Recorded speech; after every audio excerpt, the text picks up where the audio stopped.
मैं जानती हूं कि इस राजकुल के अंतःपुर में मेरे लिए न जाने कब से नीरव अपमान संचित रहा। तो तुम जैसी दासियों से भी वही मिलेगा क्या? ओ विधाता, ये कैसा इंद्रजाल है? उस दिन राज महापुरोहित ने कुछ आहुतियों के बाद मंत्रों का उच्चारण किया था। क्या वो अभिशाप था? इस राजकुल में हर कोई एक रहस्य छिपाए हुए चलता है, बोलता है फिर मौन हो जाता है। क्या तुम मुंह हो? तुम बोल ना सको, मेरी बातों का उत्तर ना दे सको, इसीलिए मेरी सेवा में नियुक्त की गई हो? क्या इस पूरे राजकुल में एक भी संपूर्ण मनुष्यता का दर्शन नहीं मिलेगा? जिधर देखो उधर बौने कुबड़े हिजड़े गूंगे बहरे। प्रत्येक स्थान और समय बोलने योग्य नहीं होते देवी। कभी कभी मौन रह जाना बुरी बात नहीं है। मुझे अपनी दासी ही समझिए। अवरोध के भीतर मैं गूंगी हूं, परंतु यहाँ संदिग्ध ना रहने के लिए मुझे ऐसा ही करना पड़ता है। क्या तुम बोल सकती हो? फिर एक कपट आचरण किस लिए? एक पीड़ित की प्रार्थना सुनाने के लिए। कुमार चंद्रगुप्त को आप भूल न गई होंगी। वही ना, जो मुझे बंदनी बनाने के लिए गए थे। ये आप क्या कह रही हैं? कुमार को तो स्वयं अपने भीषण भविष्य का पता नहीं।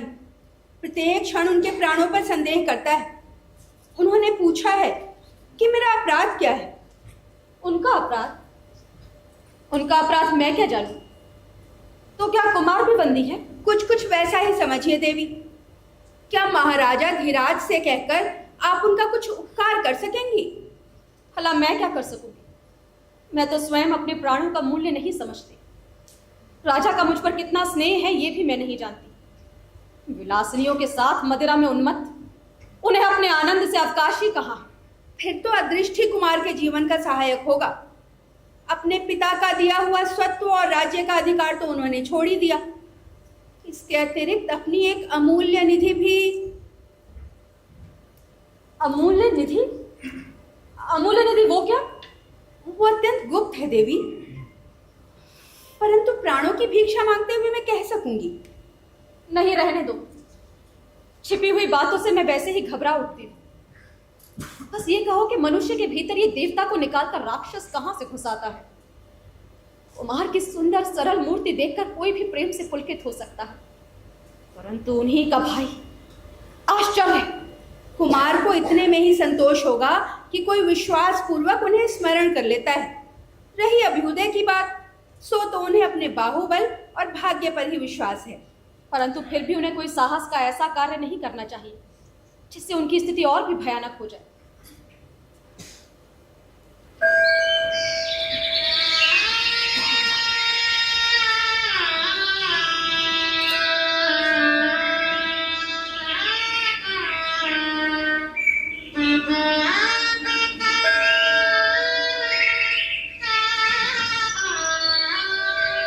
देवी, सायंकाल हो चुका है। वनस्पतियां शिथिल होने लगी। देखिए ना, व्योम विहारी पक्षियों का झुंड प्रसन्न कोलाहल से अपने नीड़ों में वापस लौट रहा है। क्या अभी भीतर चलने की इच्छा नहीं है? भीतर क्यों नहीं चलूंगी? किंतु ये तो कहो कि मेरा नीड़ कहाँ है? वह तो एक स्वर्ण पिंजर है। देवी,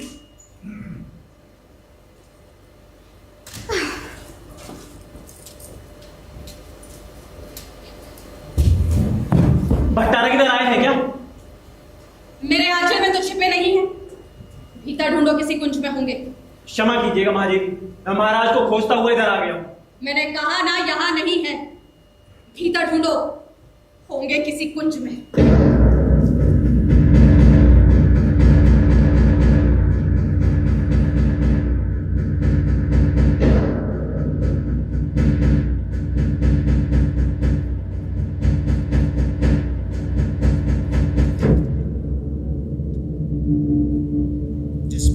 भय था वही हुआ। जय हो देव, एक चिंताजनक समाचार निवेदन करने के लिए अमात्य ने मुझे भेजा है। चिंता करते करते तो देखता हूं कि मुझे ही मर जाना होगा। हेलो, काम तो तुमने अच्छा किया है, किंतु मैं समझ न सका कि चंद्रगुप्त को वो अब भी प्यार करती है। महाराज, तुमसे कह दिया ना मैंने, अभी मुझे अवकाश नहीं है, ठहर गया ना। राजाधिराज, शकों ने किसी गिरिपथ से पहाड़ी गिरिपथ से उतर के नीचे का पहाड़ी ना रोक लिया है। हम लोगों के शिविर का संबंध राजपथ से छूट गया है। शकों ने दोनों ही ओर से घेर लिया है। तो दोनों ओर से घिरा रहने में शिविर और भी सुरक्षित है। मूर्ख, जबरन! महाराज, अमात्य युद्ध परिषद में आपकी प्रतीक्षा कर रहे हैं। अरे युद्ध तो यहाँ भी चल रहा है, देखता नहीं? जगत की अनुपम सुंदरी मुझसे स्नेह नहीं करती और मैं हूँ यहाँ का राजा धीराज। महाराज, शकराज का संदेश लेकर एक दूत भी आया है। किंतु ध्रुव देवी, उसके मन में टीस है। जो स्त्री दूसरे के शासन में रह के प्रेम किसी अन्य पुरुष से करती है, उसके मन में तो एक गंभीर और व्यापक रस उद्वेलित रहता होगा। वही तो नहीं। जो स्त्री चंद्रगुप्त से प्रेम करे, वो न जाने कब घात कर बैठे। भीतर ही भीतर न जाने कितने कुचक्र चलने लगेंगे। ध्रुव देवी से कह देना चाहिए कि वो मुझे और केवल मुझसे ही प्रेम करे। केवल महादेव बन जाना ठीक नहीं। देव, एक आवश्यक कार्य से आना पड़ा।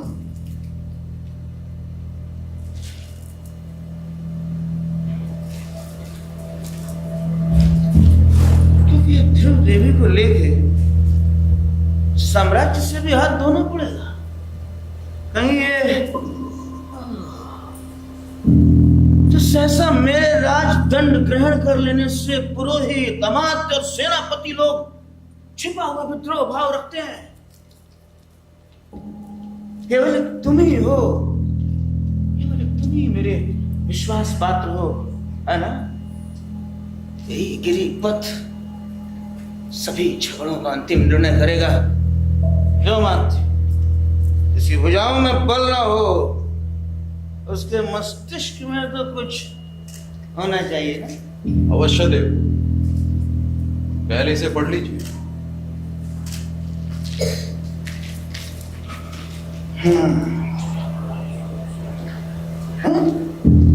क्योंकि मत सब कुछ इतना आकस्मिक हुआ कि कुछ भी सोचने समझने का अवसर ना मिला। है तो ऐसा ही, किंतु इसकी संभावना मुझे पहले से भी थी नहीं। और हाँ, एक बात भी इसमें मेरे प्रतिकूल नहीं है। ओह, तब तो महाराज ने अवश्य कुछ सोच लिया हो। मेघ संकुल आकाश की भांति जिसका भविष्य घिरा हो, उसकी बुद्धि को तो बिजली के समान चमकना ही चाहिए ना। कह दो, सोचा तो है, किंतु क्या तुम उसका समर्थन करोगे? यदि नीतियुक्त हुआ तो अवश्य समर्थन होगा। सबके विरोध करने पर भी आर्य सम्राट समुद्रगुप्त की इच्छा के प्रतिकूल मैंने आपका समर्थन किया। नीति शास्त्र के अनुसार केवल ज्येष्ठ राज। अरे वो सब तो मैं जानता हूं, किंतु इस समय जो प्रश्न सामने है उस पर विचार कर लेना चाहिए। ये तो तुम जानते ही हो कि मेरी इस विजय यात्रा का कोई गुप्त उद्देश्य है। उसकी सफलता भी सामने दिखाई दे रही है। हाँ, थोड़ा सा साहस चाहिए। वो क्या महाराज? शतदूत संधि के लिए जो प्रमाण चाहता हो उसे अस्वीकार नहीं करना चाहिए। ऐसा करने में इसी संकट के बहाने जितनी भी विरोधी प्रकृति है, हम उनसे सहज छुटकारा पा लें। भविष्य के लिए चाहे ठीक हो, किंतु इस समय तो हमें बहुत से विघ्नों का सामना करना पड़ेगा। अरे पर तुम्हारी बुद्धि कब काम आएगी?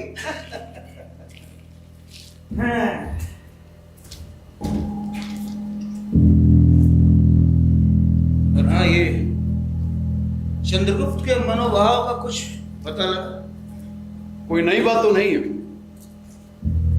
देखता हूं कि पहले मुझे अपने अंतःपुर के विद्रोह का ही दमन करना होगा। देवी के मन में चंद्रगुप्त की आकांक्षा धीरे धीरे जागृत हो रही है। वो असंभव नहीं है महाराज, किंतु इस समय आपको दूत से साक्षात करके प्रस्तुत राजनीति पर ही ध्यान देना चाहिए। एक विचित्र बात है कि प्रबल पक्ष संधि के लिए संदेश भेजे। विचित्र हो या सचित्र मात्र, हमारी राजनीतिकता इसी में है कि भीतर और बाहर के सब शत्रु एक ही चाल में परास्त हो। अवश्य महाराज।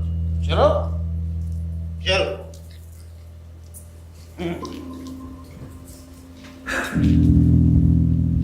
भयानक समस्या है। मूर्खों ने अपने स्वार्थ के लिए साम्राज्य के गौरव का सर्वनाश करने का निश्चय कर लिया है। सत्य है। जब वीरता भागती है तो उसके पैरों से राजनीतिक छल की धूल उड़ती। ये सब समाचार शीघ्र ही कुमार चंद्रगुप्त को देना होगा। कुंगी के अभिनय से महादेवी के हृदय का आवरण तनिक सा हटा है, किंतु वो थोड़ा सा स्निग्ध भाव भी कुमार के लिए कम महत्व नहीं रखता। कुमार चंद्रगुप्त, कितने समर्पण का भाव है उनमें, और वहीं उनका बड़ा भाई रामगुप्त, कपटाचारी रामगुप्त। ओह, जी करता है इस कलुषित वातावरण से दूर विस्मृत में स्वयं को कहीं छिपा लूं। परंतु नंदा, विधाता ने तुझे क्यों बनाया? नहीं, मुझे अपना हृदय कठोर कर अपना कर्तव्य करने के लिए यहीं रुकना होगा। न्याय का दुर्बल पक्ष ग्रहण करना ही होगा।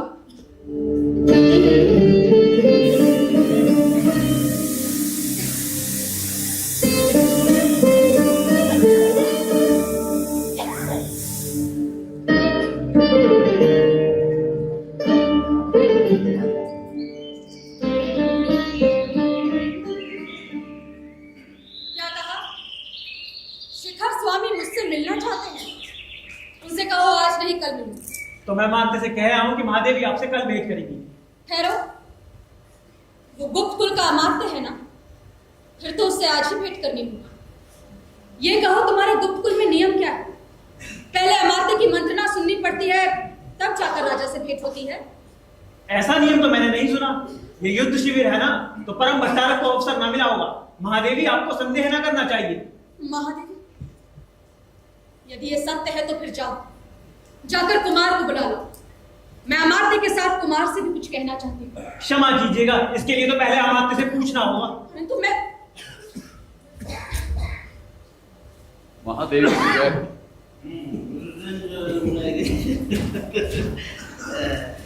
माँ देवी की जय हो। स्वागत महाराज। याद हो रहा है कि होगा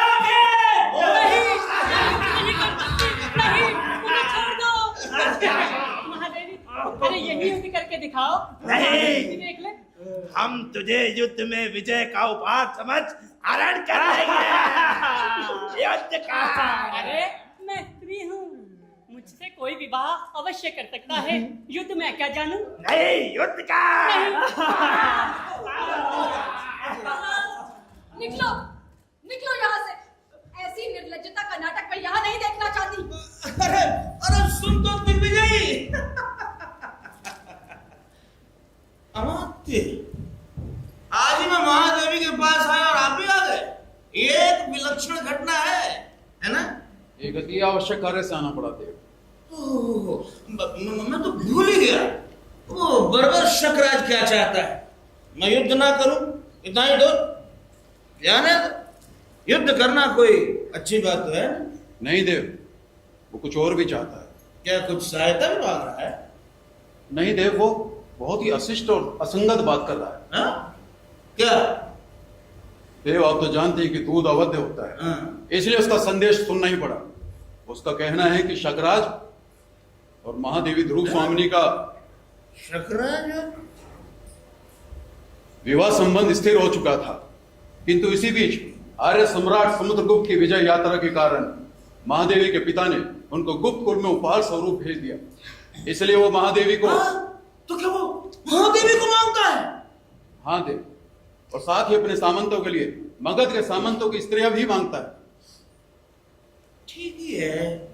अब जब उसके पास सामंत हैं तो उनके लिए स्त्रियां भी चाहिए। हाँ, क्या ये बात सच है कि महादेवी के पिता ने शकराज से उनका संबंध स्थिर कर लिया था? देव, इस विषय में मुझे कुछ नहीं पता। इस विषय में तो महादेवी ही बता सकती है। महादेवी, अमात्य क्या पूछ रहे हैं? आपके इस प्रथम संभाषण के लिए मैं कृतज्ञ हूँ महाराज। किंतु मैं ये भी जानना चाहती हूँ कि आपका ये गुप्त साम्राज्य क्या स्त्री संप्रदान से ही बड़ा है?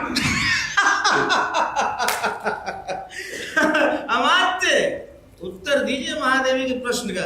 अब मैं क्या कहूँ महाराज, शत्रु पक्ष का यही संधि संदेश है। यदि स्वीकार ना हो, युद्ध कीजिए।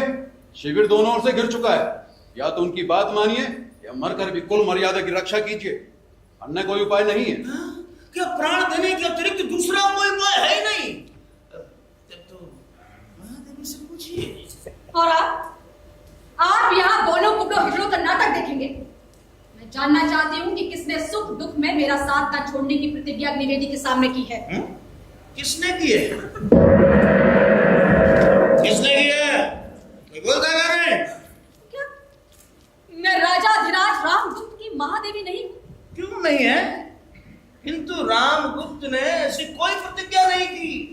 अरे मैं तो उस दिन द्राक्षासों में डुबकी लगा रहा था, जाने इन पुरोहितों ने क्या क्या पढ़ा दिया। इन सब बातों का बोझ मेरे सिर पे दादा भी नहीं। तो फिर ये तो हुई राजा की व्यवस्था। अब सुनो, मंत्री महोदय क्या कहते हैं? मैं यही कहूंगा देवी कि राज्य की रक्षा की उचित सम्मति देना ही मेरा कर्तव्य है। राजनीतिक सिद्धांत में राज्य की रक्षा सभी उपायों से करने का आदेश है। उसके लिए राजा, रानी, कुमार, अमात्य सबका विसर्जन किया जा सकता है, किंतु राज विसर्जन अंतिम उपाय। वाह वाह, क्या कहा तुमने! तभी लोग तुम्हें नीति शास्त्र का बृहस्पति कहते हैं। तुम्हें चाहे बृहस्पति कहते हो चाहे शुक्र, अमात्य धूर्त होने से ही मनुष्य भूल नहीं कर सकता। कहीं तुमने समुद्रगुप्त के पुत्र को पहचानने में कोई भूल तो नहीं की? कहीं भ्रम से किसी दूसरे को राज सिंहासन पर तो नहीं बैठा दिया? क्या कहा तुमने? क्या कहा? मैं सिर्फ इतना कहना चाहती हूँ कि आप लोगों ने स्त्री को पशु संपत्ति समझकर उस पर अत्याचार करने का अभ्यास बना लिया है, किंतु वो मेरे साथ नहीं चल सकता। तुम एक नारी का गौरव, उसका सम्मान नहीं बचा सकते, तो तुम लोग उसे बेच भी नहीं सकते हो। किंतु हाँ, आप लोगों को आपत्ति से बचाने के लिए मैं स्वयं ही यहां से चली जाऊं। राजनीति में इन सब बातों का कोई स्थान नहीं है। तो फिर देख, नियमों के अनुरूप यदि संधि का पूर्ण रूप से पालन ना किया जाए तो संधि का कोई अर्थ नहीं है। तो फिर तो इस राष्ट्र रक्षा यज्ञ में रानी की बलि होगी ही। दूसरा कोई उपाय नहीं है। दूसरा कोई उपाय नहीं तो ना हो। निर्लज अमात्य, मैं फिर ऐसा प्रस्ताव सुनना नहीं चाहती। अरे इतनी छोटी सी बात के लिए इतना बड़ा उपद्रव! अमात्य, मेरा तो कंठ सूखने लगा है, मेरी मदिरा लाइए।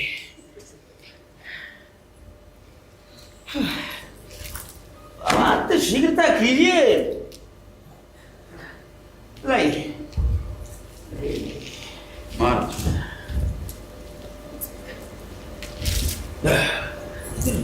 अब मैं चाहती हूं कि अमात्य अपनी मंत्रणा गृह में जाए।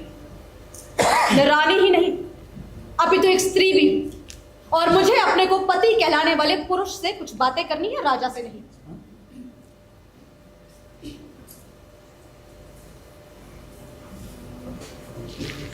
ठहरिए, मैं भी आता हूं अमात्य। अरे आप ठहरिए, आपको अकेले यहां भय लगता है क्या? तुम मुझसे क्या बात करना चाहती हो? आप बैठिए।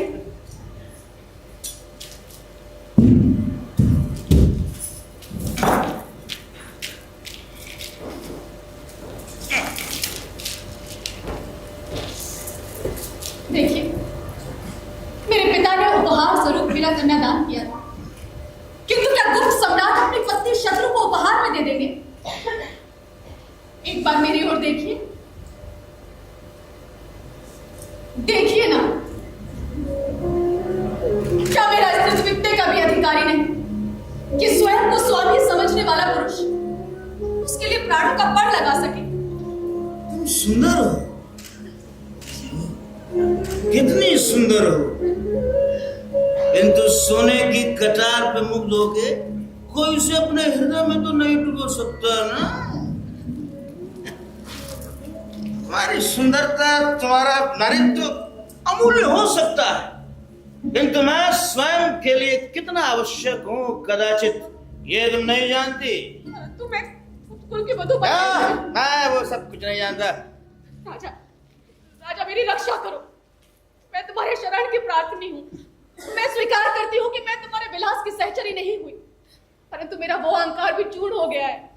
राजा, मैं तुम्हारी होकर रहूं। एक राजा के पास संपत्ति होने पे उसे बहुत सी स्त्रियां और नारियां मिलती हैं, पर व्यक्ति का मान नष्ट होने पर फिर नहीं मिलता। राजा, तुम्हारी घातक स्पर्श सोची उत्तेजनापूर्ण है।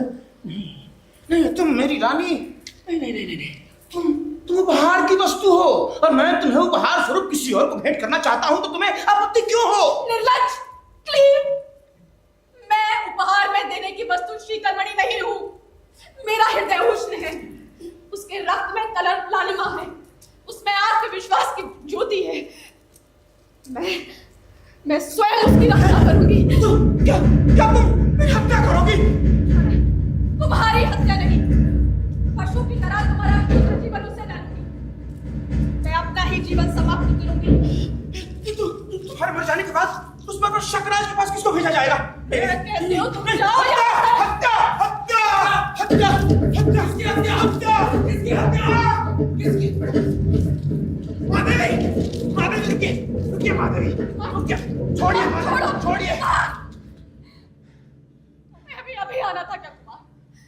तुम जाओ यहाँ से। मुझे अपने अपमान में निर्वसन नग्न देखने का किसी पुरुष को अधिकार नहीं। मुझे स्वयं को मृत्यु की चादर से ढक लेने दो। किंतु क्या कारण सुनने का भी मैं अधिकारी नहीं हूं? तुम सुनोगे? हाँ, तुम आ गए हो तो थोड़ा ठहरूंगी। जीवन के लिए कृतज्ञ आभारी होकर किसी और के अभिमान पूर्ण आत्म विज्ञापन का भाग होती रहूं। क्या यही विधाता का निष्ठुर विधान छुटकारा नहीं? क्या ये मेरा अपना जीवन भी मेरा अपना नहीं है? देवी, ये जीवन विश्व की संपत्ति है। प्रमाद से, क्षणिक आवेश से या दुख की कठिनाइयों से उसे नष्ट करना उचित तो नहीं। गुप्तकुल लक्ष्मी आज ये छिन्नमस्तक अवतार क्यों धारण करना चाहती है, मैं भी तो जानूं। हाँ, तुम आ गए हो तो थोड़ा ठहरूंगी।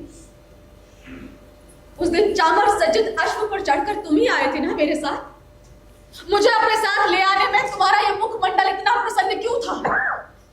मैं गुप्तकुल वधु को आदर सहित ले आने के लिए गया था, फिर प्रसन्न क्यों ना होता? तो फिर मुझे शक शिविर में पहुंचाने के लिए तुमको मेरे साथ उसी प्रकार चलना होगा। महादेवी, ये कैसा परिहास है? कुमार, ये परिहास नहीं, ये राजा की आज्ञा है। ये युद्ध अब मेरा उपहार दिए बिना नहीं टल सकता। नहीं, ये नहीं हो सकता, ये नहीं हो सकता। जिस मर्यादा के लिए, जिस महत्व को स्थिर रखने के लिए मैंने राजदंड न ग्रहण करके अपना मिला हुआ अधिकार छोड़ दिया, उसका यह अपमान? नहीं महादेवी, मेरे जीवित रहते आर्य समुद्रगुप्त के स्वर्गीय गर्व को इस तरह पद्दलित न होना पड़ेगा। और भी एक बात है, मेरे हृदय के अंधकार में प्रथम किरण सी आकर जिसने अज्ञात भाव से अपना मधुर आलोक ढाल दिया था, उसको भी भूलने का प्रयत्न मैंने इसलिए किया क्योंकि मैं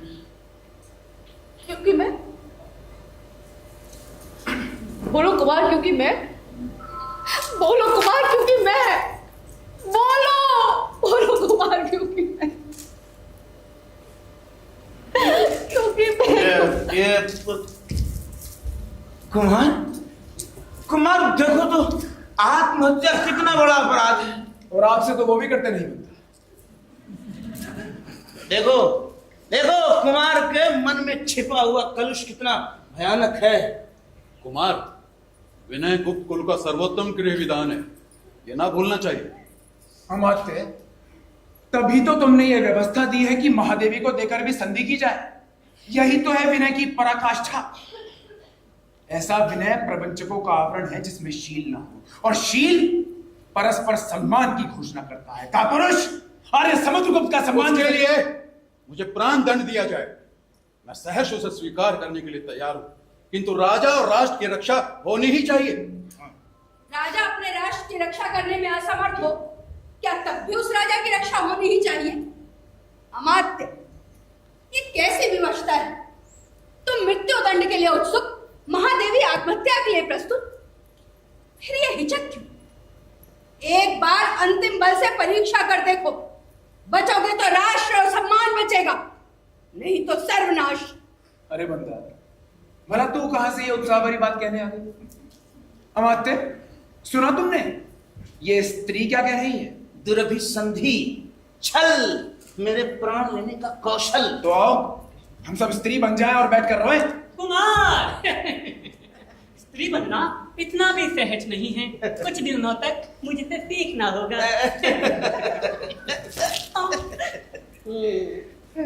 तुम नहीं बन सकते, तुम्हारे ऊपर तो बड़ा ही कठोर आवरण है।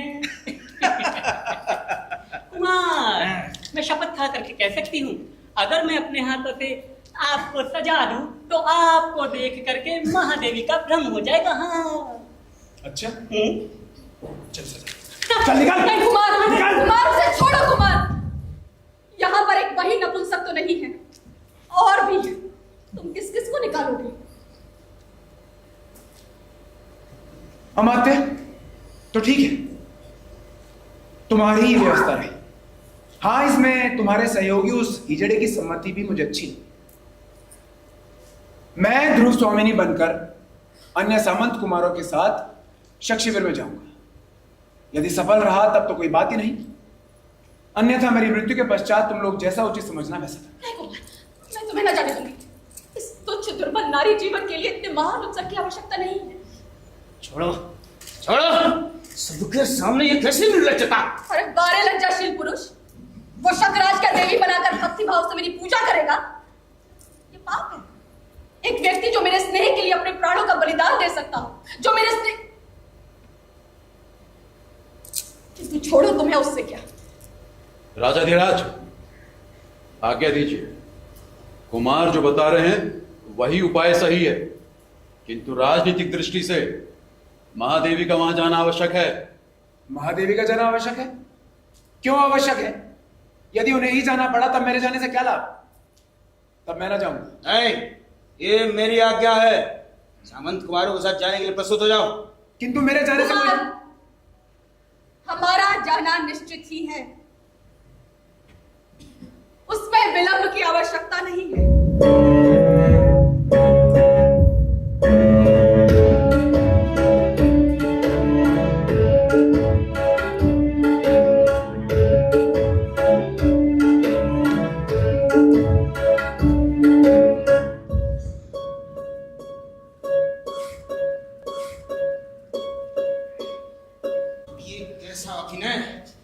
मुझे तो पहले संदेह था, आज तुमने उसे प्रमाणित कर दिया।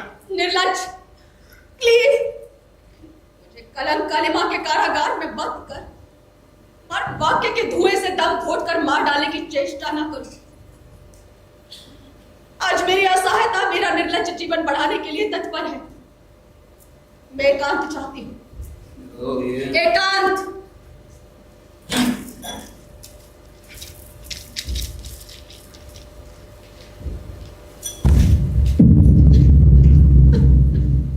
राज महल को त्याग चली हो, राज महल को त्याग चली हो, सत्य के पथ पर जाग चली हो, सत्य के पथ पर जाग चली हो, बंधन तोड़े मन को जोड़े, प्रेम में शक्ति की आग लगी हो, धीर थी गंभीर थी, धीर थी गंभीर थी, प्रेम में समस्त नारी की वो तस्वीर थी।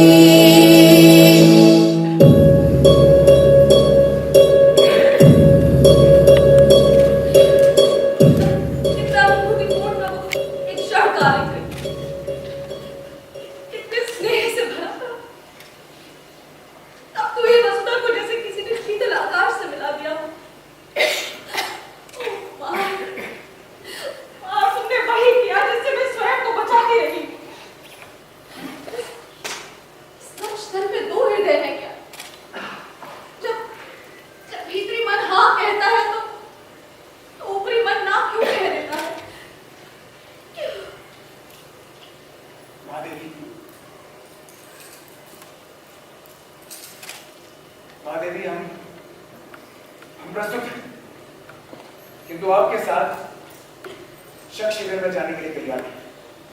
कुमार, राजा की आज्ञा मान लेना पर्याप्त नहीं है।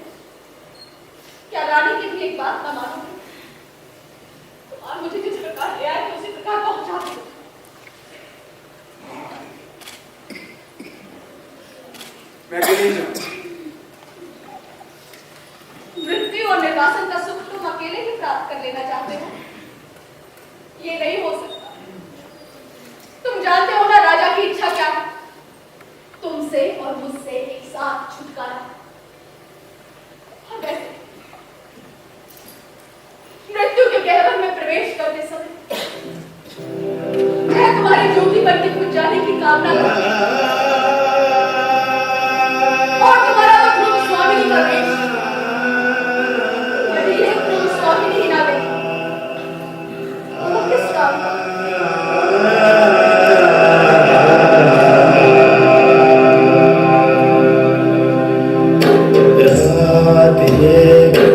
इतनी गहरी है रात, इतनी गहरी है, क्यों इस पहर आकर ठहरी है रात, इतनी गहरी है।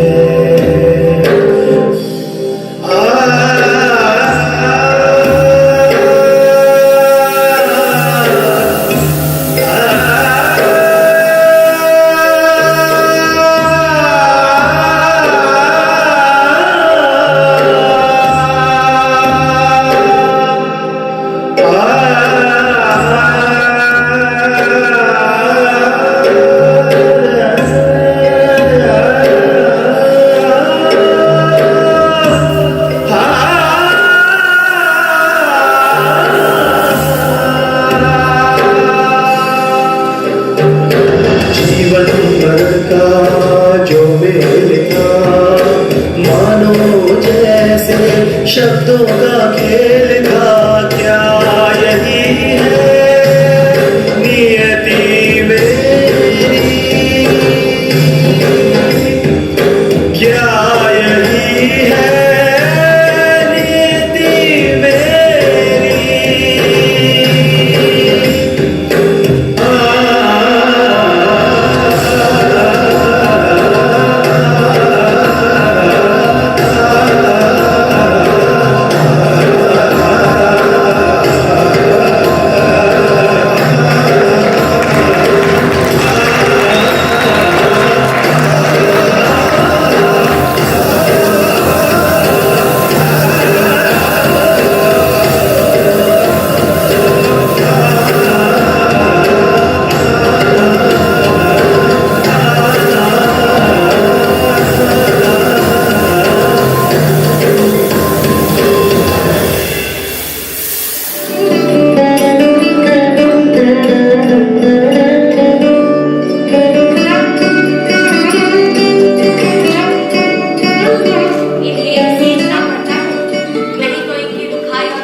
और मैं भी यहाँ नहीं है, तब इनकी रक्षा कौन करता?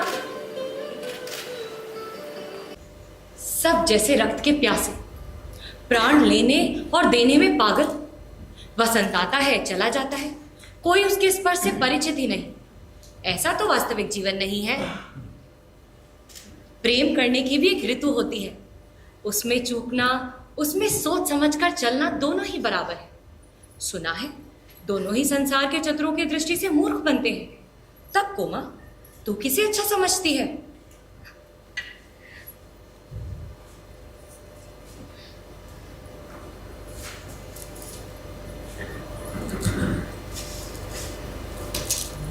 किंगल अभी तक नहीं आया,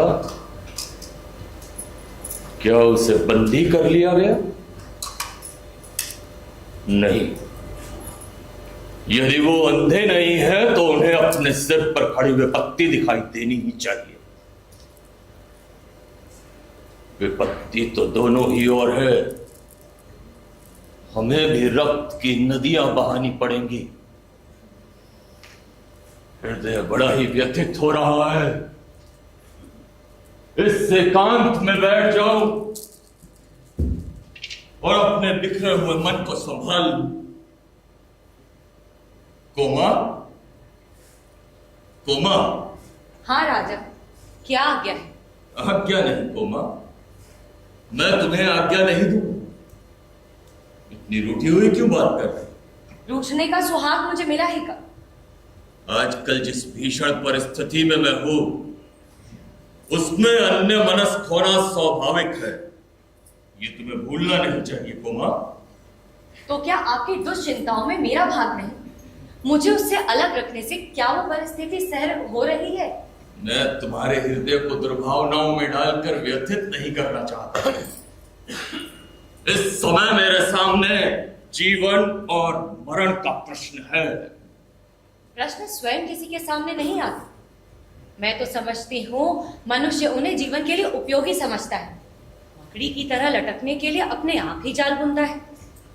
जीवन का प्राथमिक प्रसन्न उल्लास मनुष्य के भविष्य में मंगल और सौभाग्य को आमंत्रित करता है। सौभाग्य और दुर्भाग्य मनुष्य की दुर्बलता के नाम है। मैं तो केवल पुरुषार्थ को ही सबका नियामक समझता हूं।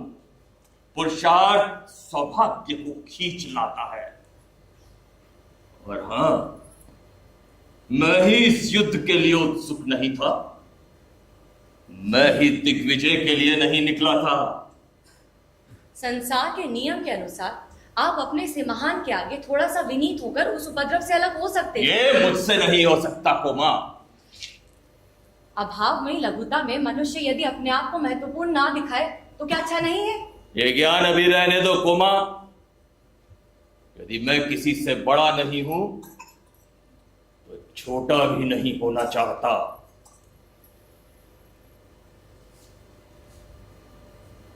तुम अभी भी पाषाणी प्रतिमा की तरह वहीं खड़ी हो।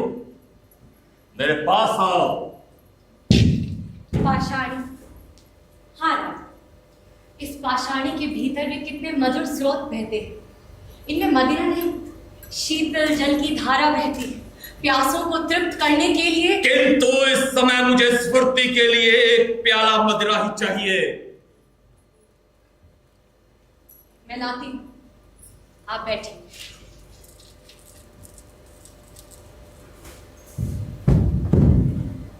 महाराज, कहो जी, क्या समाचार है? मैंने उन्हें अच्छी तरह समझा दिया महाराज।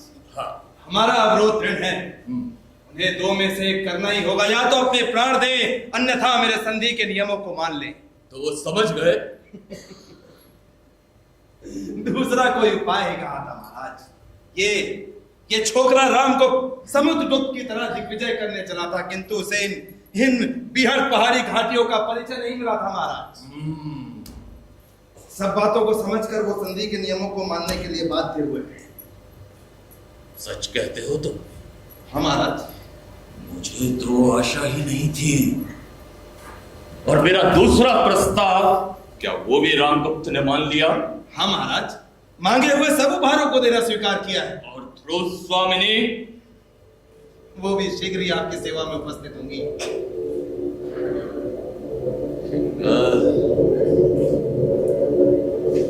सुंदर समाचार दिया है तुमने। इतना सुंदर समाचार। आज देव पुत्रों की स्वर्गीय आत्माएं प्रसन्न होंगी। ये उनकी पराजयों का प्रतिशोध है।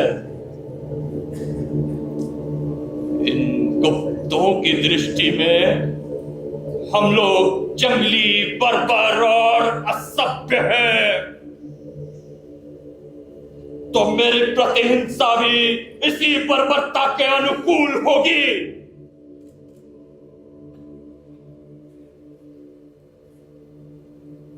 मैंने अपने शूर सामंतों के लिए स्त्रियां मांगी थी, उसका क्या हुआ? वो भी साथ ही आएंगी महाराज। तो फिर झांझ वाली नाच का प्रबंध किया जाए, इस विजय का उत्सव बनाया जाए।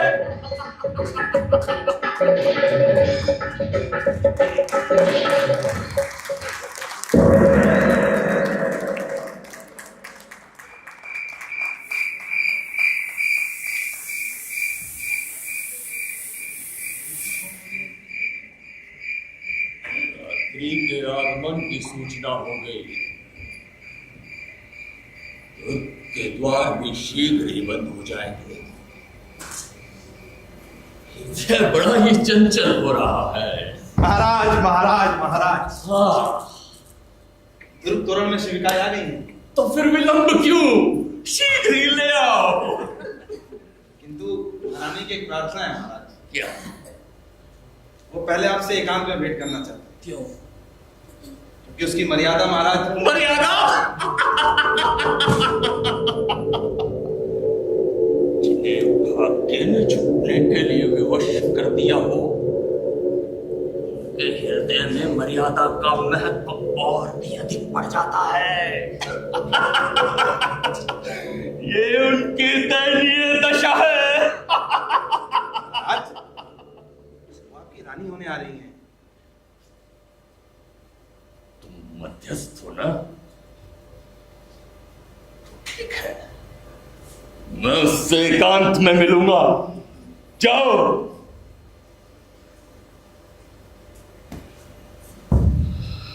महाराज, मुझे क्या आज्ञा है? तुम अभी तक यहीं खड़ी हो।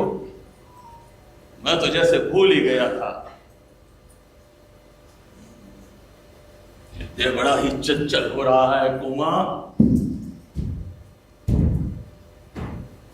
मेरे पास आओ कुमा। नई रानी के आगमन की प्रसन्नता से चंचल। नई रानी का आना क्या तुम्हें अच्छा नहीं लगा कुमा? जीवन में बहुत सी बातें अच्छी होकर भी अच्छी नहीं लगती, और बहुत सी बातें बुरी होकर भी अच्छी मालूम पड़ती है। तुम तो आचार्य मीर देव की तरह दार्शनिकों की सी बातें कर रही हो। वे मेरे पिता तुल्य है, उन्हीं की शिक्षा में पली। हाँ ठीक है, जो बातें राजा को अच्छी ना लगे वे मुझे भी रुचनी ही चाहिए। अच्छा, तुम इतनी अनुभूतिमयी हो, ये मैंने आज जाना। राजा, तुम्हारी स्नेह सूचनाओं की सहज प्रसन्नता और मधुर आलाप ने जिस दिन से मन के नीरव और नीरस शून्य में संगीत, वसंत की और मकरंद की सृष्टि की थी, मैं उसी दिन से अनुभूतिमय हो गई। क्या वो मेरा भ्रम था? कह दो कि वो तेरी भूल थी। नहीं कोबा, नहीं, वो तुम्हारा भ्रम नहीं था। सचमुच तुमसे प्रेम करता हूं। तब भी वही बात। कौन सी बात? वही जो आज होने जा रही है। पागल कोमा। नहीं राजा, तुम अपनी गर्भ की तृप्ति के लिए ये कैसा अनर्थ करने जा रहे हो? पागल कोमा, वो मेरी राजनीति का प्रतिशोध है। तो राजनीति का प्रतिशोध क्या एक नारी को कुछ बिना नहीं हो सकता?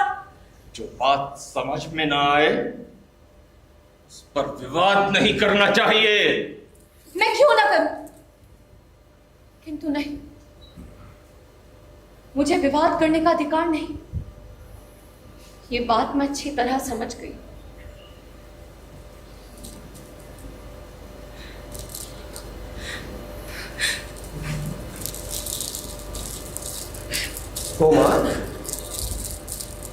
धर्म पूज्य, मैं आपको वंदना करता हूं। कल्याण हो।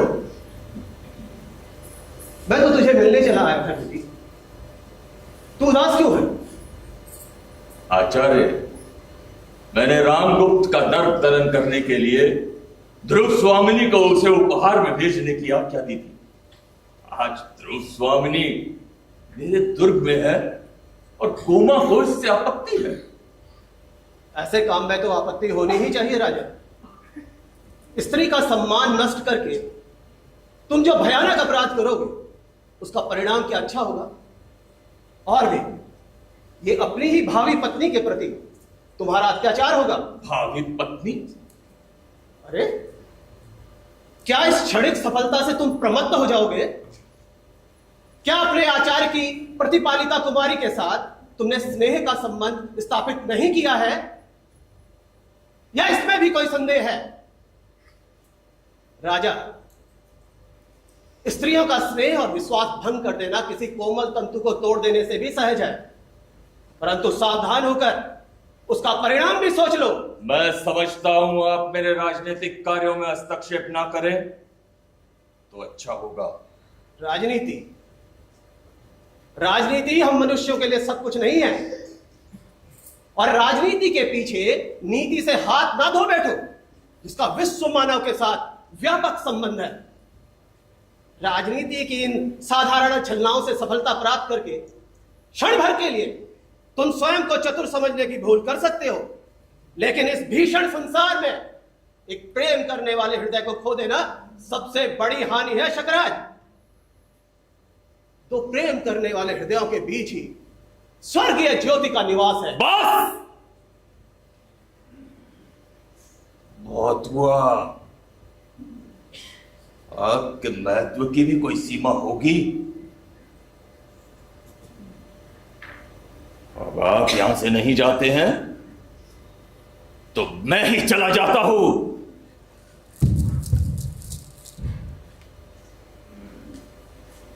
चल बेटी कोमा, अब हमें लताओं, वृक्षों और चट्टानों से ही छाया और सहानुभूति मिलेगी। इस दुर्ग से बाहर चल। पिताजी, अपने हृदय को संभाल बेटी, और दुखों को सहन करने के लिए प्रस्तुत हो जा। प्रताड़ना में बड़ा ही मोह होता है कोमा, उसे छोड़ने का मन नहीं करता। छल का बहिरंग बहुत ही सुंदर होता है बेटी, बहुत ही सुंदर, विनीत और आकर्षक भी, लेकिन दुखदाई और हृदय को भेदने वाला। इस बंधन को अब तोड़ डाल।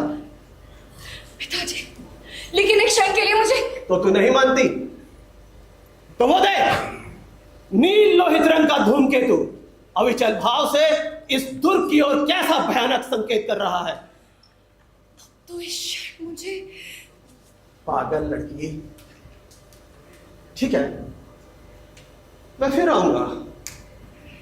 तू सोच ले, विचार कर ले। जाना ही ठीक है। फिर मन में ये कैसी उलझन। मुझे जाना चाहिए, यही ठीक। पिताजी ठहरिए, मैं आती हूँ। कोमा, जाती हूँ राजा। कोमा, कहाँ जाओ? पिताजी के साथ। ओह, आचार्य के पास। लगता है बहुत दुखी होकर के गए। हाँ, इस धूमकेतु को दिखाकर उन्होंने कहा है कि मेरा इस दुर्ग में रहना मंगल है। ओह, भयानक, भयावनी पूंछ वाला धूमकेतु, आकाश का उच्छृंखल पर्यटक, नक्षत्र लोक का अभिशाप। कोमा, आचार्य को बुलाओ, वो जैसा कहेंगे मैं वही करूंगा। इस समंगल की शांति होनी ही चाहिए। कोमा, वे बहुत चिढ़ गए हैं, अब उन्हें प्रसन्न करना सहज ना होगा। वे मुझे अपने साथ लिवा ले जाने के लिए मेरी प्रतीक्षा। कोमा, कहाँ जाओगी? पिताजी के साथ। और मेरा प्रेम, मेरा स्नेह, क्या सब भूल जाओगी? प्रेम का नाम न लो। वो एक पीड़ा थी जो छूट गई, उसकी कसक भी धीरे धीरे दूर हो जाएगी। राजा, मैं तुमसे प्रेम नहीं करती। मैं तो तुम्हारी दर्द से दीपमयी पुरुष मूर्ति की पुजारी थी, जिसमें धरती पर अपने पैरों पर खड़े रहने की दृढ़ता थी। इस स्वार्थ मलिन कलुष से भरी मूर्ति से मेरा परिचय नहीं। जो अपनी तेज की अग्नि में सब कुछ भस्म कर सकता है, उसका आकाश के नक्षत्र कुछ बना बिगाड़ नहीं सकते। तुम आशंका मात्र से दुर्बल, कंपित और भयभीत हो। कोमा, मुझे बचाओ, मुझे बचाओ कोमा। चाहती हूँ राजा, पिताजी मेरी प्रतीक्षा करते। कोमा, कोमा, मुझे बचाओ।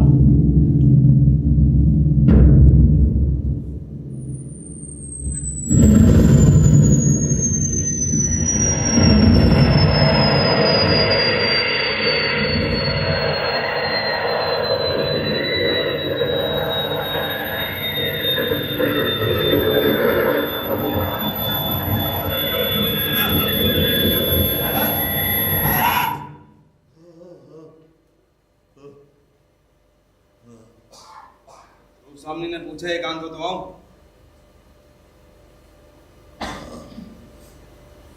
एकांत है। और सुनो, कोई और यहां ना आने पाए।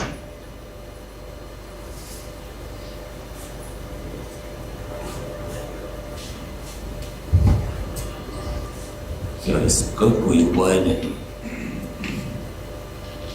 इस समंगल की शांति को आचार्य को प्रसन्न करना ही होगा। ब्रह्मा के पास जाना होगा। तो स्वामिनी नहीं, इस समंगल की शांति के लिए मुझे गोमा को प्रसन्न करना ही होगा।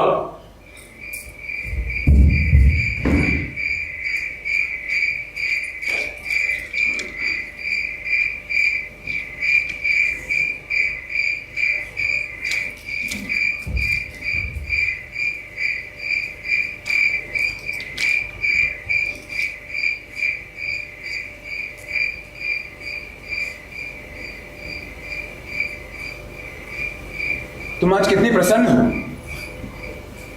तो तुम क्या नहीं हो?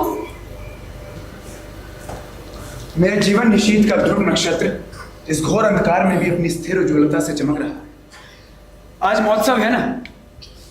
कुमार, लौट जाओ। मैं पहले ही कह चुकी हूँ, इस तुच्छ दुर्बल नारी जीवन के लिए इतने महान उत्सव की आवश्यकता नहीं है। देवी, ये तुम्हारा क्षणिक मोह है। मेरी परीक्षा ना लो। मेरे शरीर ने चाहे जो रूप धारण किया हो, किंतु हृदय निश्चल है। कहीं ये कामना की वस्तु ना पाकर आत्महत्या करने जैसा प्रसंग तो नहीं है। तीखे वचनों से मरमाहत करके भी आज कोई मुझे इस मृत्यु पक्ष से विमुख नहीं कर सकता। मैं अपना कर्तव्य करूं, इसी में मुझे सुख है। कुमार, सुनो, तुम दोनों में से रानी कौन है? ओ,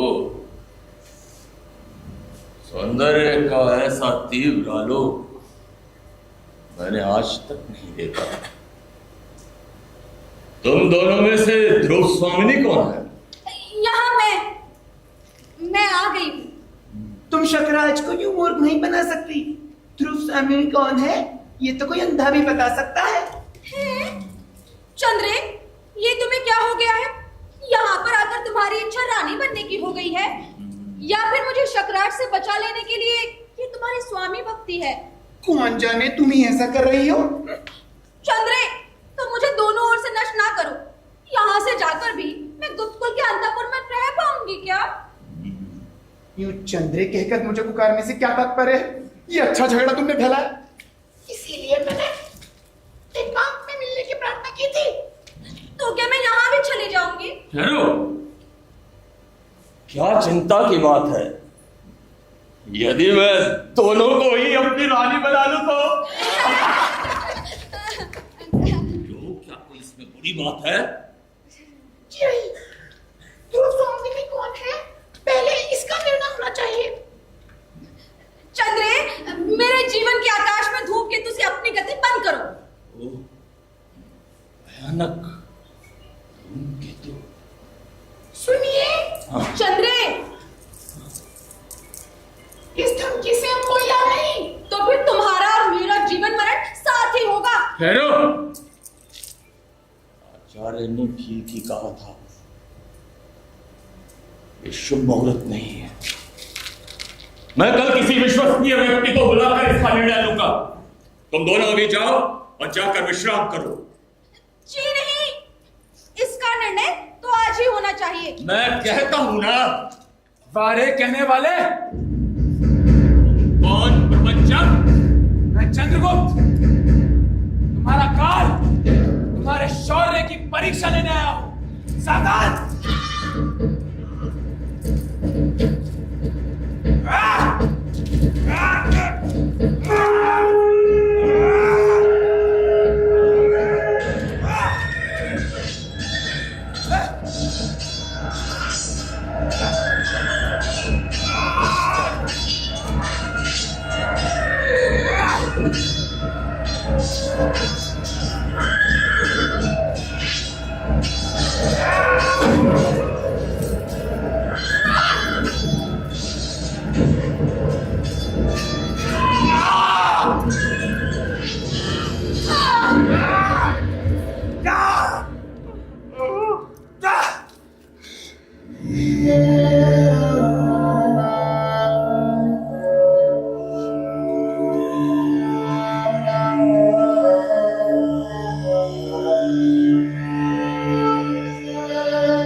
महादेवी की जय हो। विजय का समाचार सुनकर राजाधिराज भी दुर्ग में आए हैं।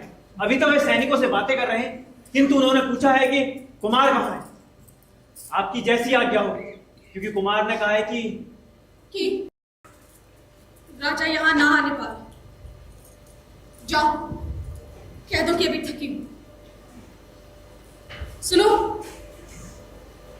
तुमने ये नहीं बताया कि कुमार के घाव अब कैसे हैं? घाव चिंताजनक नहीं है, उन पर पट्टियां बन चुकी हैं। कुमार अभी प्रधान मंडप में विश्राम कर रहे हैं। ठीक है, जाओ। भाभी बधाई है। नहीं, महादेवी क्षमा करें।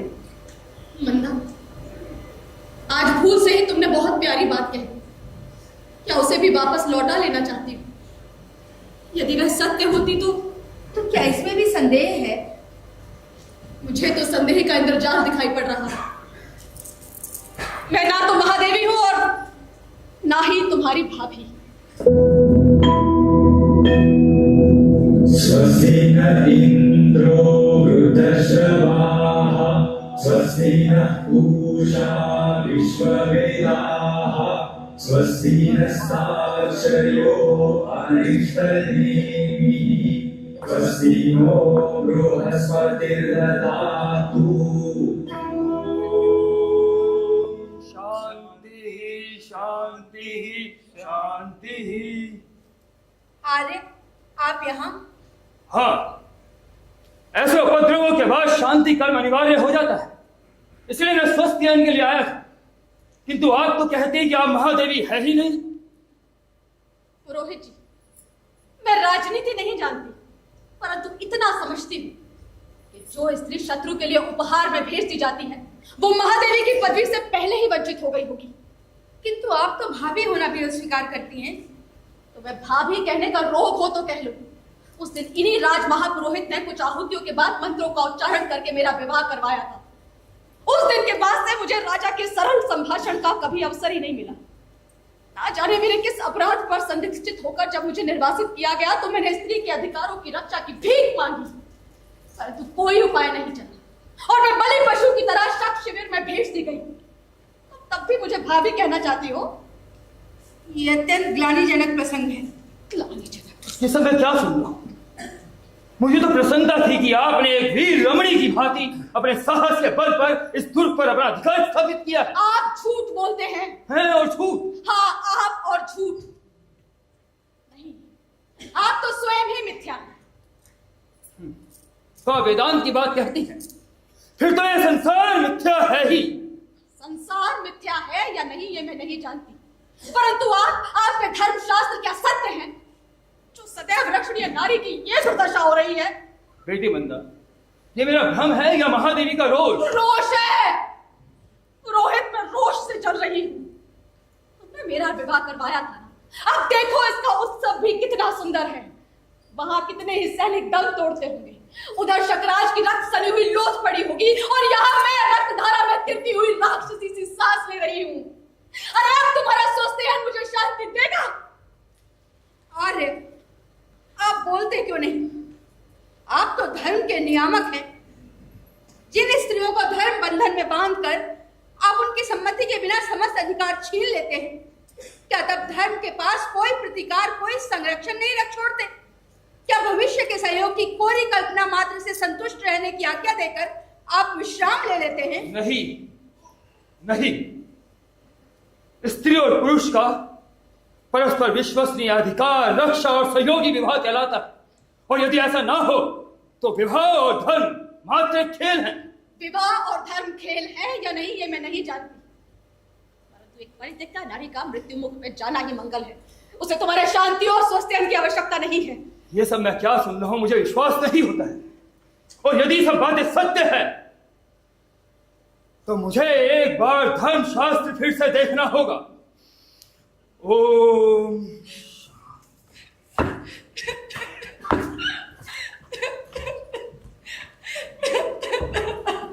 महादेवी की जय। एक शक जाति की स्त्री आई है, अपना नाम कोमा बताती है और शकराज का शव मांग रही है।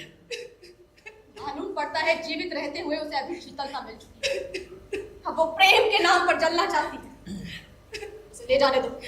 जो स्त्रियों के इस बलिदान का भी कोई मूल्य नहीं।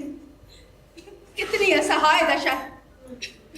वे अपने निर्बल और अवलंबन खोजने वाले हाथों से पुरुषों के चरणों को पकड़ती हैं और वो सदैव उन्हें तिरस्कार, घृणा और दुर्दशा की भिक्षा से उपकृत करता है।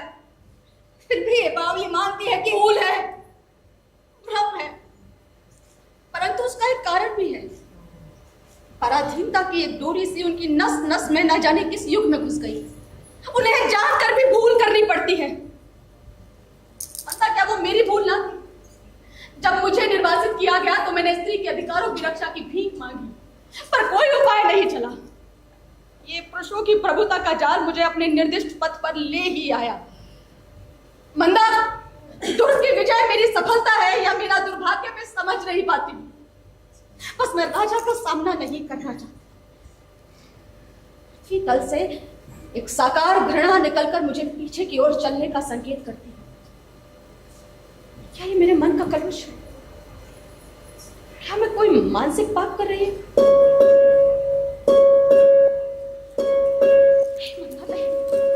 महादेवी, नारी हृदय जिसके मध्य बिंदु से हटकर शास्त्र का एक मंत्र कील की तरह गड़ गया है और जो उसे अपने सरल प्रवर्तन चक्र में घूमने से रोक रहा है। निश्चय ही ये कुमार चंद्रगुप्त की अनुरागिनी है। कौन? अरे कुमार, मंदा, अभी थोड़ा विश्राम करते। मंदा, मुझे कहाँ विश्राम? मेरा समय अब प्रस्थान करने का आ गया है। मेरा कर्तव्य अब यहां पूर्ण हो चुका है। मेरा ठहरना अब यहां उचित नहीं। किंतु भाभी की जो बुरी दशा है। क्या हुआ मंदा? बोलो मंदा, मुझे अवकाश नहीं। राजाधिराज का सामना होते ही क्या हो जाएगा मैं नहीं कह सकता, क्योंकि अब ये राजनीतिक छल प्रपंच मैं नहीं सह सकता। किंतु उन्हें इस अवस्था में छोड़कर आपका जाना क्या उचित होगा? और वो क्यों नहीं कहती मंदा? तो क्या वो भी कहना होगा कुमार? महादेवी बनने से पहले ध्रुव स्वामी का जो मनोभाव था, क्या वो आपसे छिपा है? किंतु अब उन बातों से क्या लाभ? हृदय में नैतिक साहस, वास्तविक प्रेरणा और पौरुष की पुकार एकत्र करके सोचिए तो कुमार कि अब आपको क्या करना चाहिए।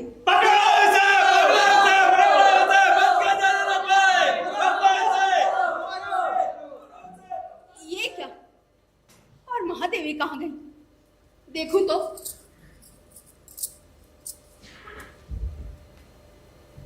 विधान की स्याही का एक बिंदु गिरकर भाग्य लिपि पर कालिमा चढ़ा देता। मैं आज यह स्वीकार करने से भी संकुचित हो रहा हूं कि ध्रुव स्वामिनी मेरी है। हाँ, वो मेरी है। मैंने आरंभ से ही उसे अपनी संपूर्ण भावना से प्रेम किया है। मेरे हृदय के गहन अंतःस्थल की मूक स्वीकृति आज बोल रही है। मैं पुरुष हूं नहीं। मैं अपनी आंखों से अपना वैभव और अधिकार दूसरों को अन्याय से छीनते देख रहा हूं, और मेरी वाग्दत्ता पत्नी आज मेरे ही अनुत्साह से मेरी न रही। ये कैसी विडंबना है? चंद्रगुप्त, ये शील का कपट, मोह और प्रवंचना है। मैं जो हूं वही तो स्पष्ट रूप से प्रकट न कर सकता। तुम अपनी कायरता को विनय के आवरण में कब तक छिपा सकोगे चंद्रगुप्त? कब तक? कुमार, शकराज का शव ले जाते हुए आचार्य और उनकी कन्या का राजाधिराज के साथी सैनिकों ने वध कर डाला।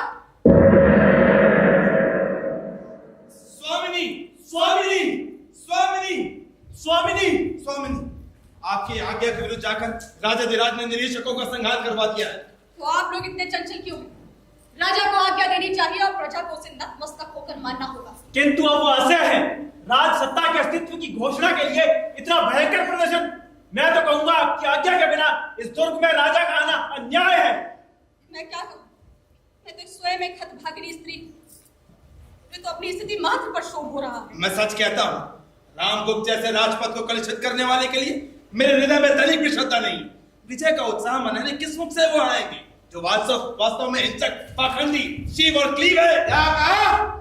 फिर से तो कहना। गुप्त काल के गौरव को कलंकारियों के सागर में निमज्जित करने वाले। चुप रहो। क्या तुम लोग किसी के बहकावे से आवेश में आ गए हो? कुमार, ये सब क्या हो रहा है? नीच, पाखंडी पामरों, तुम्हें इस धृष्टता का क्रूर दंड भोगना होगा। बंदी करो इन्हें। महाराज! कुमार रक्षा कीजिए हमारी। कुमार बचाइए। कुमार, मैं कहती हूँ कि प्रतिवाद करो। इस अपराध के लिए दंड ग्रहण कर रहे हो। कुचक्र करने वाले क्या बोलेंगे? और वो जो बोल सकते हैं, जो अपनी पवित्रता की दुंदुभी बजाते हैं, वो सब के सब साधु होते हैं ना। कुमार कहते क्यों नहीं कि तुम्हारा यही अपराध है कि तुमने कोई अपराध नहीं किया। महादेवी, तुम्हारा ढोंग कोई नहीं सहेगा, तुम्हारा दुर्दैव भी नहीं। चुप रहो महादेवी। कौन महादेवी? राज की शैया पर जो प्रीत दासी की तरह भेज दी गई हो, वो भी महादेवी? आश्चर्य। देवी, इस राजनीतिक चातुर्य में तुम चुप रहो। प्रवंचना के पुतले, तुम चुप रहो। तो तुम महादेवी नहीं हो। मैं मनुष्य की दी हुई इस उपाधि को वापस लौटाती हूँ। और मेरी सहधर्मिणी? अब धर्म ही इसका निर्णय करेगा। तो इसमें भी संदेह? इसे आप अपने हृदय से पूछिए। अब मैं वास्तव में आपकी सहधर्मिणी हूँ। महाराज! पुरोहित जी, आप अभी यहां से चले जाइए। नहीं, मैं नहीं जाऊंगा। प्राणी मात्र के अंतःस्थल से जागृत होने वाले महान विचारक धर्म की आज्ञा को मैं नहीं जान सकता। जो प्रश्न अपनी गंभीरता में भीषण हो, आप सबको विचलित कर रहा है, उसका उत्तर देने का अधिकार मुझे प्राप्त है। विवाह और धर्म शास्त्र में घनिष्ठ संबंध होता है। आप सत्यवादी ब्राह्मण, कृपा करके बतलाइए। देवी, मैं समझता हूं कि इस विवाद को अब अधिक नहीं बढ़ाना चाहिए। नहीं, मेरी इच्छा इस विवाद का अंत करने की है, और आज ये निर्णय हो ही जाना चाहिए कि मैं कौन हूँ। स्वामिनी, निर्लज्जता की भी एक सीमा होती है। और मेरी निर्लज्जता का दायित्व एक क्लीव का पुरुष पर है।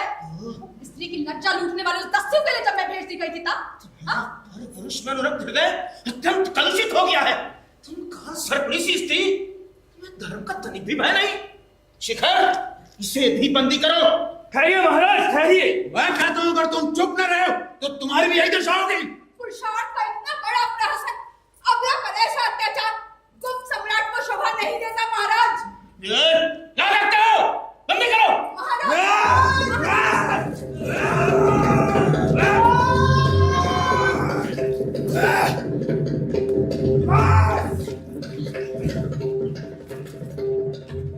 मैं भी आर्य समुद्रगुप्त का पुत्र हूं, और शिखर स्वामी, ये बात तुम भली भांति जानते हो कि मैं ही उनके द्वारा निर्वाचित युवराज भी हूं।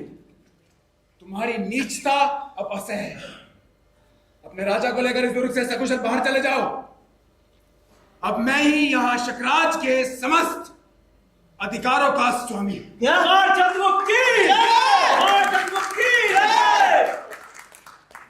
समंत कुमारों को मुक्त करो। मैंने कहा मुक्त करो।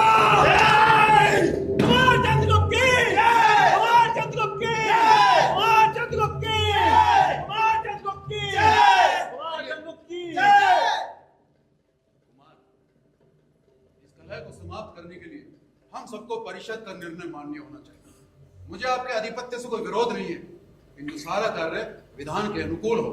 मैं जितने भी कुलव्रत और सामंत यहाँ उपस्थित हैं, उनको लिवाने चाहता हूँ।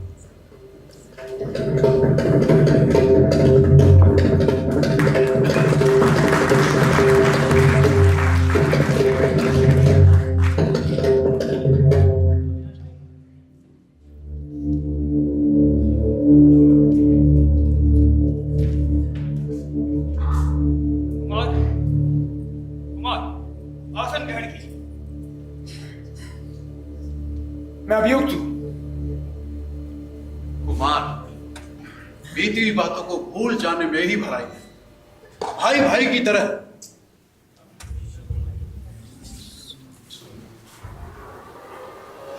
कुमार, बीती हुई बातों को भूल जाने में ही भलाई है। भाई भाई की तरह गले मिलकर गुप्त कुल का गौरव बढ़ाएंगे। हाँ,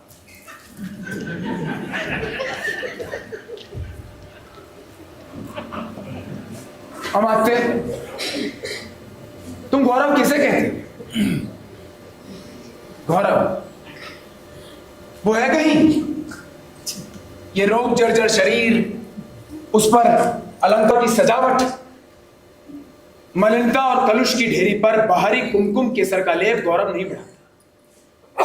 कुटिलता की प्रतिमूर्ति बोलो। मेरी वाग्दत्ता पत्नी और पिता द्वारा दिए हुए मेरे सिंहासन का अपहरण किसके संकेत से हुआ और किसके कहने पर तुमने मेरी करोगे अनुमत प्रहलाद चंद्रगुप्त? तुम मेरे भाई हो ना, मैं तुम्हें क्षमा करता हूं। क्षमा? मैं उसे नहीं मांगता, और क्षमा देने का अधिकार भी तुम अब खो चुके हो रामगुप्त। तुम अब राजा नहीं हो, तुम्हारे पाप प्रायश्चित की पुकार कर रहे हैं। इसीलिए न्यायपूर्ण निर्णय की प्रतीक्षा करो और अभियुक्त बनकर अपने अपराधों को सुनो। ये है गुप्त कुल की वधू ध्रुव स्वामिनी। मंदा! राजा का भाई मंदा का गला नहीं घोट सकता। यदि तुम में कुछ भी बुद्धि होती तो अपनी स्कूल मर्यादा एक स्त्री को शत्रु के दुर्ग में यूं न भेजते। भगवान ने स्त्रियों को उत्पन्न करके अधिकारों से वंचित नहीं किया है, किंतु तुम्हारी दस्यु वृत्ति ने उन्हें लूटा है। मेरी इस परिषद से प्रार्थना है, आर्य समुद्रगुप्त का विधान तोड़कर जिन लोगों ने भी राज किलविश किया हो, उन्हें दंड मिलना चाहिए। नंदा, ये तुम क्या कह रही हो? तुम्हारी नीचता की गाथा सुना रही हूँ। अनार्य, सुन नहीं सकते? तुम्हारी प्रवंचनाओं ने जिस नरक की सृष्टि की है, उसका अंत समीप है। ये साम्राज्य किसका है? आर्य समुद्रगुप्त ने किसे युवराज बनाया था? कुमार चंद्रगुप्त को या फिर इस क्लीव रामगुप्त को, जिसने छल और बल से एक स्त्री से विवाह करके उसे अन्य पुरुष की अनुरागिनी बताकर दंड देने की आज्ञा दी है?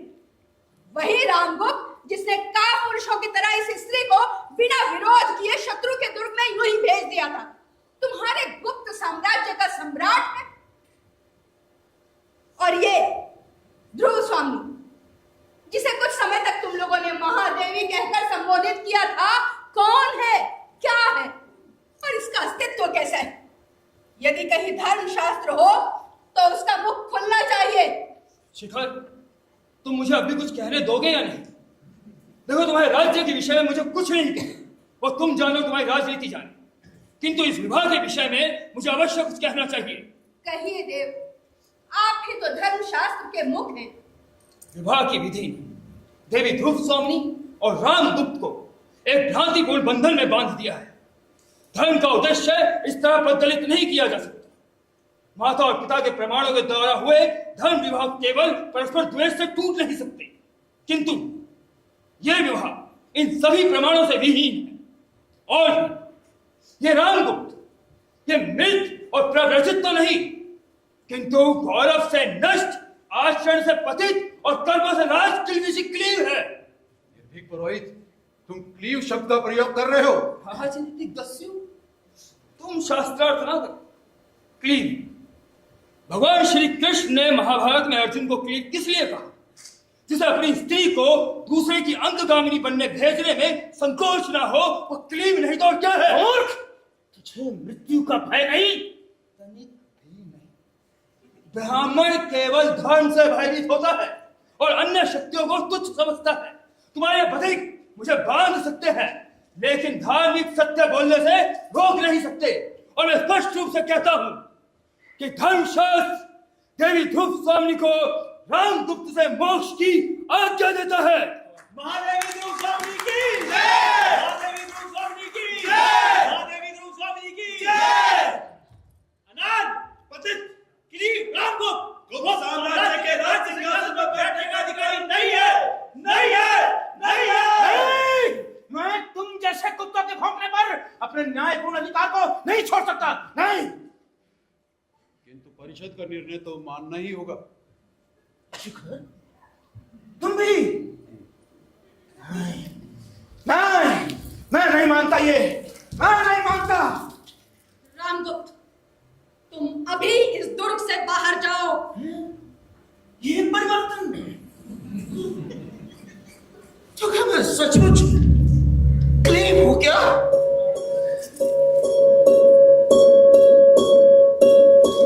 मैं सचमुच क्लीन हूं क्या? ध्रुव स्वामी, ध्रुव स्वामी, ध्रुव स्वामी, ध्रुव स्वामी,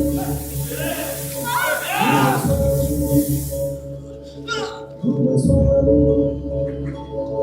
ध्रुव स्वामी, ध्रुव स्वामी,